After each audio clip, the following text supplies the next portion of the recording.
पढ़ेंगे प्रतिरोधों का संयोजन, कॉम्बिनेशन ऑफ रेजिस्टेंस। क्या कॉम्बिनेशन ऑफ रेजिस्टेंस होता क्या है? जब दो या दो से अधिक प्रतिरोधों को एक साथ जोड़ा जाता है, जिसको हम लोग कहते हैं क्या है? प्रतिरोधों का संयोजन। ठीक, जब दो या दो से अधिक प्रतिरोधों को एक साथ क्या की जाए? जोड़ा जाए, तो उसको हम लोग क्या बोलते हैं? प्रतिरोधों का संयोजन। प्रतिरोधों का संयोजन दो प्रकार से किया था। कितने प्रकार से? दो प्रकार से। तो आगे ही डालो, प्रतिरोधों का संयोजन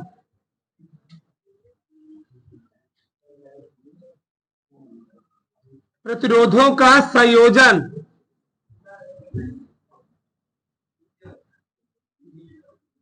दो प्रकार से किया जाता है।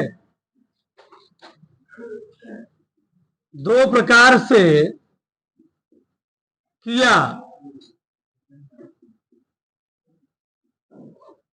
जाता है। ठीक है ना? तो प्रतिरोधों का संयोजन कितने प्रकार से किया जाता है? दो प्रकार से। पहला ही डाल दो, श्रेणी क्रम संयोजन। पहला ही डालो, श्रेणी क्रम संयोजन। श्रेणी क्रम संयोजन, सीरीज कॉम्बिनेशन। Series combination. ठीक, देखो श्रेणी क्रम संयोजन होता क्या है? जब हम दो से अधिक प्रतिरोधों को एक साथ एक लाइन में जोड़ते, सीधी लाइन में, उसको हम लोग कहते हैं श्रेणी क्रम संयोजन। देखो इधर समझो, ए है 300 प्रतिरोध, इसको मैंने मान लिया R1, ये R1 है। बनाते रहो साथ साथ, ये R2 है, ये R3 है। इसको नीचे लाकर बैटरी से जोड़ दिया, प्लस माइनस ऐसे। ये है बैटरी। ठीक, यहां पर प्रतिरोध है R1, यहां है प्रतिरोध R2, यहां है प्रतिरोध R3। श्रेणी क्रम में है तो प्रत्येक प्रतिरोध विभव क्या होगा? विभवांतर क्या होगा? अलग होगा, अलग अलग। ठीक, प्रत्येक में क्या होगा? विभव अलग अलग होगा। यहां पर हो गया B2, यहां पर हो गया B3। ठीक, इतना हो गया। और टोटल कितना है? मान लिया A और B के बीच B है, कितना है? बड़कवा भी ये ध्यान रहना चाहिए। ठीक, A व B के बीच जो तुल्य विभवांतर कितना है? B है। बैटरी से करंट प्लस से माइनस क्यों जा रही है? ऐसे प्लस से माइनस की। ठीक, जब यहां पर धारा आएगी, जो धारा इसमें होगी वही धारा इसमें होगी, और वही धारा हमने बोला बताया था। ये पाइप एक ही है। क्या है? पाइप क्या है? अरे भैया पाइप चाहे छोटी हो चाहे बड़ी हो, ऐसे है। बाद में मान लो बड़ी हो गई, थोड़ा सा और बढ़ गई, और थोड़ा आगे गई और बड़ी हो गई। ठीक, इस पाइप को मैंने यहां से पानी से जोड़ रखा है। अगर 20 लीटर पानी यहां से गुजरा है, तो यहां कितना पानी गुजरेगा? 50 होने जाएगा। कितना पानी रहेगा? 20 लीटर। और उसी पानी को हम लोग कहते हैं धारा। क्या बोलते हैं? अरे भैया कहते नहीं, धारा प्रवाहित हो रही है, यानी पानी प्रवाहित हो रहा है। तो पानी के प्रवाह से ही प्रवाहित होने का हम लोग कहते क्या है? धारा। बताओ, पानी नहीं बहता क्या? पानी बहता भी है, पानी भी बहता है, और धारा भी क्या होती है? बहती है। दोनों बहते हैं। तो जितना पानी यहाँ था उतना पानी यहाँ रहेगा, उतना पानी यहाँ रहेगा। इन्हें गया पानी आया 20 लीटर, यहाँ हो गया 50 लीटर, यहाँ गया 100 लीटर हो गया। तो ऐसा नहीं होगा ना। यानी प्रत्येक पाइप में क्या रहेगा? पानी मात्रा क्या है जी? प्रत्येक पाइप में पानी की मात्रा समान रहेगी, समान। उसी प्रकार से प्रत्येक रेजिस्टेंस में धारा की मात्रा क्या रहेगी? समान होगी, परंतु वोल्टेज क्या होगा? अलग अलग। प्रत्येक पाइप हमने बताया था पानी को मानना तुम लोग धारा, यहां पर पानी मतलब धारा आई, और वोल्टेज मान लेना दाब, क्या मान लेना, दाब पी। बताओ पानी तो समान रहेगा, लेकिन क्या प्रत्येक पाइपियन वोल्टेजवा समान रहेगा? यहां पाइपिया पतली है, वोल्टेजवा क्या रहेगा, ज्यादा रहेगा। यहां पाइपी क्या है, मतलब दाब क्या रहेगा, ज्यादा रहेगा। यहां पाइप क्या और चौड़ी है, तो दाब क्या हो गया, और कम। यहां पाइप क्या सबसे चौड़ी है, यहां दबाव क्या हो गया। यानी प्रत्येक में हमने दाब क्या माना है, वोल्टेज। यानी प्रत्येक रेजिस्टेंस में वोल्टेजवा क्या रहेगा, अलग अलग, और पढ़िए क्या रहेगी, धरवा क्या रहेगी। लड़के समझ नहीं पाते हैं, तो चित्र से तुम आराम समझ जाओगे। बताओ यहां तक किसी कोई प्रॉब्लम नहीं, ठीक। तो हमको इससे निष्कर्ष निकला, अगर हम श्रेणी क्रम में तीन प्रतिरोधों को जोड़ते हैं तो प्रत्येक प्रतिरोध में जो धारा होगी, करंट का मान होगा, वह समान होगा, परंतु प्रत्येक प्रतिरोध में जो वोल्टेज हो क्या होगा, विभवांतर होगा, अलग अलग होगा। ठीक, इतना मैंने लिख लिया। अब लिखना बंद कर दो, 2 मिनट 5 मिनट क्लियर है। देखो समझो, यहां तक अगर किसी कोई प्रॉब्लम बताओ फिर समझाएं, चित्र के बाद मैंने समझा दिया। ठीक, आगे देखो, अब लिखा नहीं है, हमने कितने प्रतिरोध माना है जी, 3। अब लिखता हूं माना, अब लिखना है भाई तुमको, माना 3 प्रतिरोध, पहले समझो। अब माना 3 प्रतिरोध, जो मैं लिखा वो लिख रहा हूं, R1 R2 व R3, किसमें, श्रेणी क्रम में, श्रेणी क्रम में जुड़े हैं। ठीक, सही है ना। प्रत्येक प्रतिरोध में, प्रत्येक नहीं तथा उनमें विभवांतर, तथा उनमें विभवांतर क्रमशः कितना है, V1 V2 व V3 है। ठीक, प्रत्येक प्रतिरोध में, प्रत्येक प्रतिरोध में प्रवाहित धारा, यानी पानिया प्रवाहित धारा क्या है, समान है। ज्यादा तुमको नहीं लिखना है, पर इतना बहुत है, समझदार टीचर समझ जाएगा बस। माना 3 प्रतिरोध R1 R2 R3 श्रेणी क्रम में जुड़े हैं। श्रेणी क्रम होता क्या है, एक कई तार लिया, होल्डर से चिपकाते हुए, प्लग लगाते हुए, मैं उसी तार क्या कर रहा हूं, नहीं समझे। श्रेणी क्रम क्या है, मान लो हमको इस रूम में 4 बल्ब लगाना है, यहां से मान लो बोर्ड लगा है, इस बोर्ड से मैंने वहां एक बल्ब ले गया, उसमें लगाया होल्डर, क्या लगाया, होल्डर लगा होगा। फिर उसी होल्डर से मैंने क्या लगाया, प्लग लगाया, प्लग लगाया, उसको होल्डर लगा करके कहां चला गया, लाइट आगे ले चला गया। सही है ना। ये कौन सा क्रम है, श्रेणी क्रम। ठीक, समझो ना।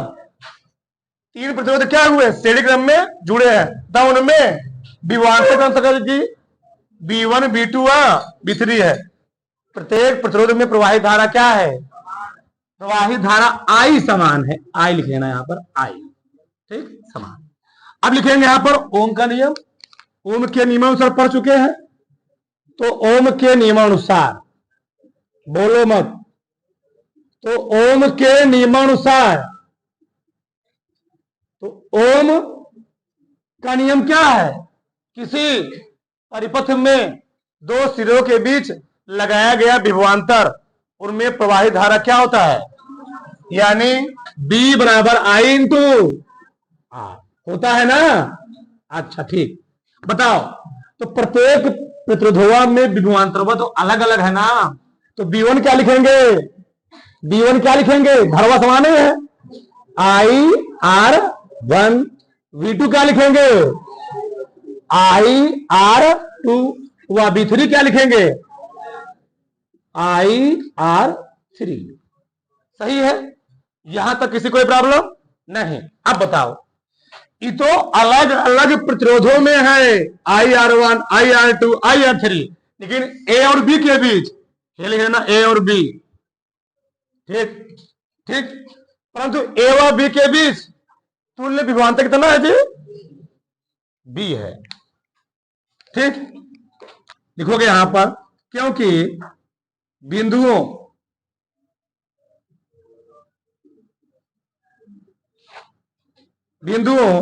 ए व बी के बीच, ए व बी के बीच तुल्य विभवांतर कितना है? v है। तुल्य विभवांतर मतलब क्या होता है? मतलब किसी काम को 10 आदमी एक दिन में कर रहे हैं, 10 मिला एक दिन में, और उसी काम को एक भैंसासुर कदम कर ले रहा है एक दिन में। हाँ, तो इस एक मिला काम क्या होगा? 10 मिला काम के बराबर होगा। तो इसमें क्या मिला है? 3 मिला। 3 मिला काम किसके बराबर हो गया? v के बराबर। तो b मैंने मान लिया क्या? b बराबर b1 प्लस b2 प्लस, सही है ना? किसी कोई दिक्कत यहां तक? चलो आगे देखो, सबका मान दिया ही गया है। b1 कितना दिया बोलो?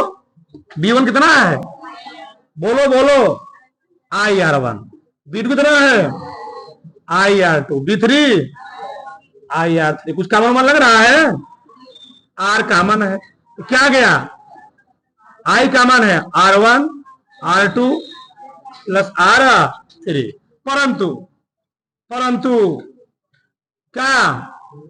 परंतु b बराबर I इंटू इसके स्थान क्या रखेंगे? IR। तो बराबर क्या हो जाएगा?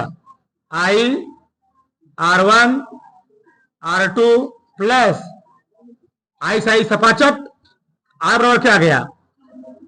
R1 प्लस R2 प्लस, बड़ा सिंपल है, बड़ा सरल है, सही है ना? बताओ किसी कोई प्रॉब्लम? तो क्या निकला इसका मतलब? इससे निष्कर्ष निकलता है कि श्रेणी क्रम में जुड़े हुए प्रतिरोधों का तुल्य प्रतिरोध, क्या?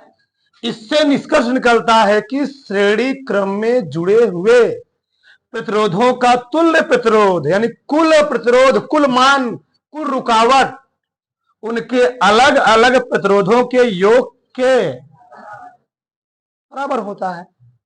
इससे निष्कर्ष निकलता है कि श्रेणी क्रम में जुड़े हुए प्रतिरोधों का तुल्य यानी कुल प्रतिरोध उनके अलग अलग प्रतिरोधों के योगफल के, अयोग के बराबर होता है। यही पूरा प्रक्रिया संधारित्र में क्या था?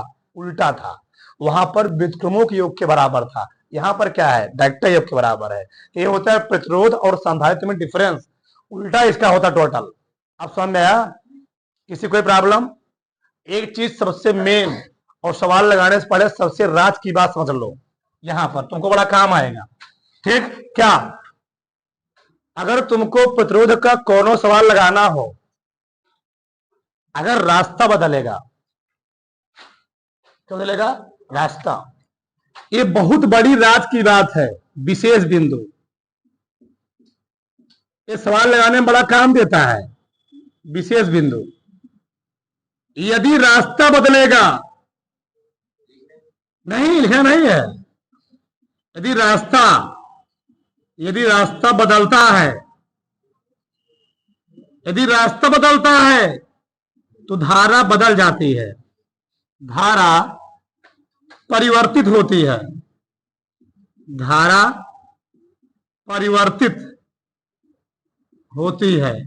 ये तुमको देखने में बड़ा छोटा लग रहा है, कहते नहीं देखने में छोटा न लगे घाव करे, वही बात है इसमें। यदि रास्ता बदलता है तो धारा क्या होती है? बदल जाती है। परंतु यदि बिंदु बदलता है, यदि बिंदु बदलता है यानी परिवर्तित होता है, ठीक, तो वोल्टेज बदल जाता है। क्या होता है?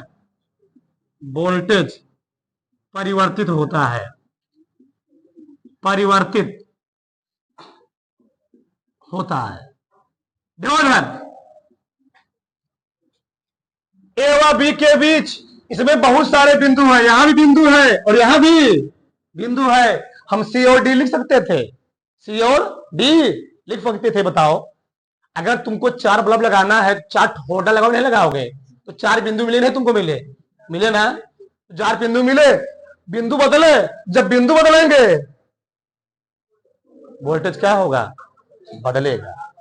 समझ रहे हो ना? और जब रास्ता बदलेगा, भाई हम आगे बात करेंगे समांतर, कौन सा समांतर क्रम संयोजन, वहां रास्ता बदलता है। तो समांतर क्रम में रास्ता बदलता है और श्रेणी क्रम में बिंदु बदलता है।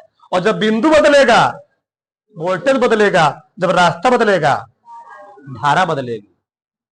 समझ रहे हो ना? कोनो नहरा से, नाली से पानी आ रही थी, उस पानी के मैंने 3 नाली में तोड़ दिया। बताओ, धारा बदलेगी? पूरा जोने स्पीड से पानी तीनों, क्या जिस स्पीड से पानी आ रहा था उसी स्पीड से पानी तीनों नाली में जाएगा? कभी जीरो नहीं जाएगा, चाहे सवाने चौड़ाएगा तो नहीं जाने वाला है। हाँ, एक बार यहां लिखना था, भाई लिखना नहीं हूं। पहले कौन लिखोगे? इसका मतलब वो लिखोगे। पहले इसका मतलब मैं लिख रहा हूं, क्या निकला इससे निष्कर्ष? हाँ, श्रेणी क्रम में, श्रेणी क्रम में जुड़े प्रतिरोधों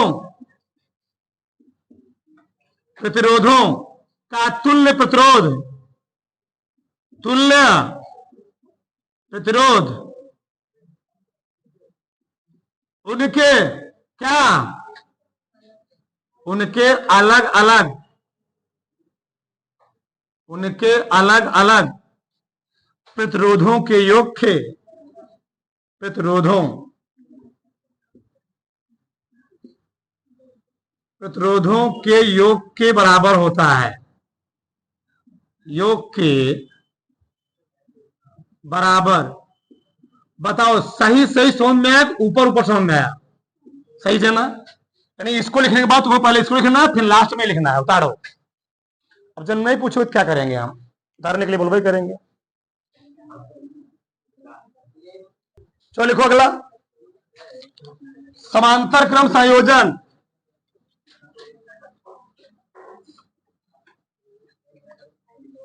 समांतर क्रम संयोजन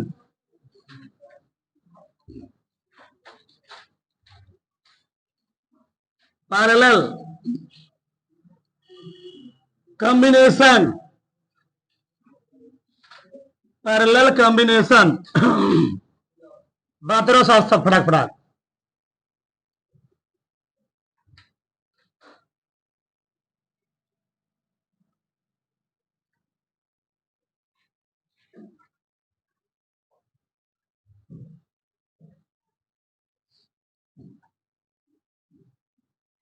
यह है समांतर क्रम संयोजन, मैंने 3 प्रतिरोध जोड़ दिया।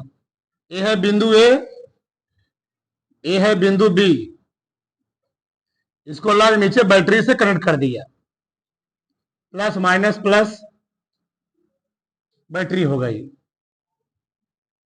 ठीक, इसका प्रतिरोध R1, इसका R2, इसका R3। बताओ, रास्ता बदला ना? जब यहां से करंट आएगी तो रास्ता बदले, वही रास्ता है। जब रास्ता बदले धारा क्या होगी? बदलेगी। I1, I2, I3। ठीक, इतना हो गया। यह है बैटरी, बैटरी से वोल्टेज दिए, धारा प्लस से माइनस की चलना शुरू हुई। ठीक, इतना हो गया। ज्यादा नहीं लिखेंगे, अब लिखते हैं, हमारे साथ लिखते रहो चीज को। ठीक, फिर समझाते हैं, पहले लिखते रहो। माना 3 प्रतिरोध, माना 3 प्रतिरोध R1, R2 व R3 बिंदुओं ए व बी के बीच, बिंदुओं ए व बी के बीच समांतर क्रम में, समांतर क्रम में जुड़े हैं, जुड़े हैं। ठीक,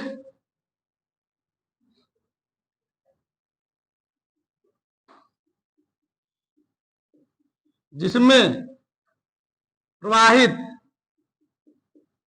धारा क्रमशः I1, I2 व I3 है तथा प्रत्येक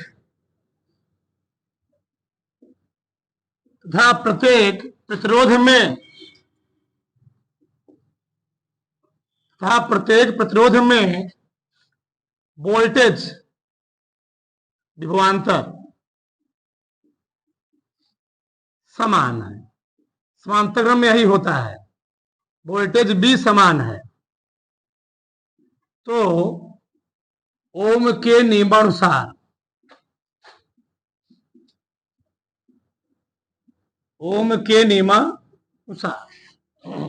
देखो ध्यान से, अब लिखो मत, जो चित्र बनाया वही लिखा हूं मैं।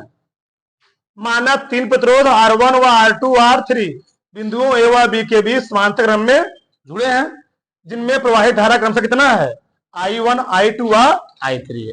देखो यार, यहां से इस पाइप, अकेले इस पाइप से करंट आया, धारा आया, यहां पर आने के बाद धारा कई भाग बट रहा है। रास्ता बदला कि नहीं बदला? जब रास्ता बदलेगा तो करंट बदले नहीं बदलेगा?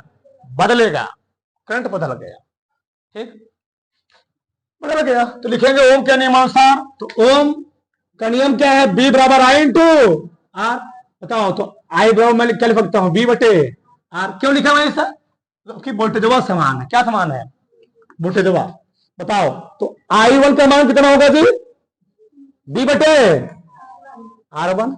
I2 के, अभी लिखा नहीं है, I2 भी बटे, तथा ना समझ में आए तुरंत बोलना, बैठे मत रहना, बी बटे R3। सही है? बताओ, तो इसमें कौन धारा 3 भागों में बट रही है, आई बट रही है ना, यानी इस परिपथ का तुल्य धारा कितना है, आई है। परंतु ए व बी के बीच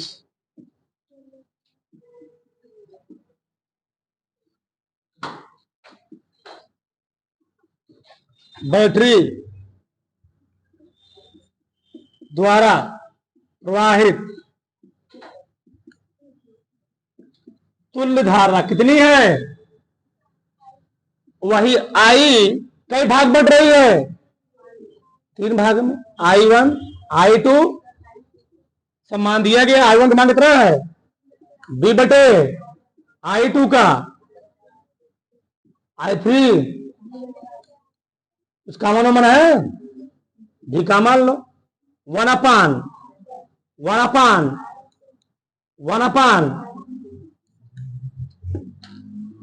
परंतु एक किंतु पूछ ली छोड़ो, ठीक, क्या I बराबर बी अपान, बताओ तो क्या लिखोगे, भी अपान आर बराबर भी 1 बटे आर, 1 बटे प्लस 1 बटे उस कटा 20 भी कट गया, 1/R बराबर 1/R1 प्लस 1/R3।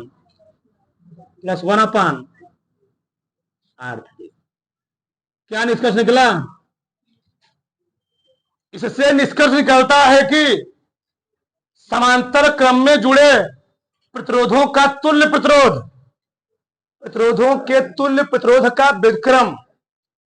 इससे निष्कर्ष निकलता है कि समांतर क्रम में जुड़े प्रतिरोधों के तुल्य प्रतिरोध का व्युत्क्रम उनके अलग अलग प्रतिरोधों के व्युत्क्रमों के योग के बराबर होता है।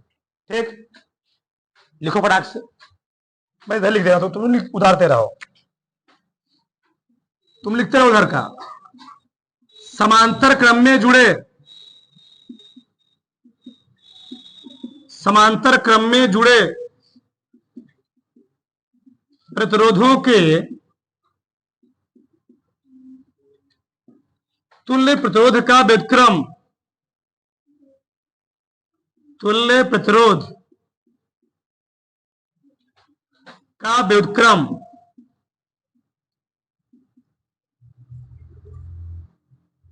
उनके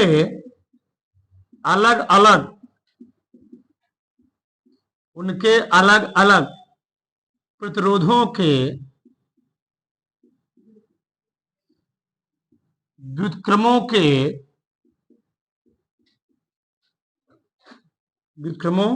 के योग के बराबर होता है। एकदम मैंने विस्तार से लिख दिया, सब कुछ छोड़ा नहीं। उदाहरण डालो। यहां तक किसी को कोई समस्या होना नहीं चाहिए।